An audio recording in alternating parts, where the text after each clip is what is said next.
১০ দিন পরে বাড়ি ফেরার সেই আনন্দই আলাদা ছিল আমার মধ্যে। আমি ভাবছিলাম কখন আমি বাড়িতে ঢুকবো। বাড়িতে তো ঢুকে গেছিলাম প্রায় সন্ধ্যে ৭:৩০ নাগাদ। দোকানেই ছিলাম ৩-৪ ঘন্টা। এখন বাজে রাত 11:30। জাস্ট বাড়িতে চলে এলাম। আর বাড়িতে এসেছি মায়ের হাতের রান্নার ভাত খাবো সেই জন্য।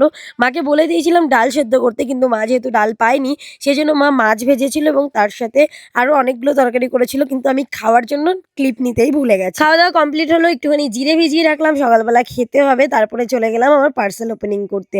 ও নাইট টাইম স্কিন কেয়ার করাটাও খুব ইম্পর্টেন্ট, কারণ শীত পড়েছে।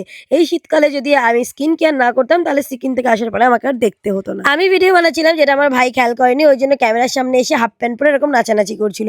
যখন বললাম যে আমি ক্যামেরা করছি, ও বললো, ও তুই এসছিস, এখন কোথায় কোথায় ক্যামেরা গুজে রাখবে তার ঠিকও নেই।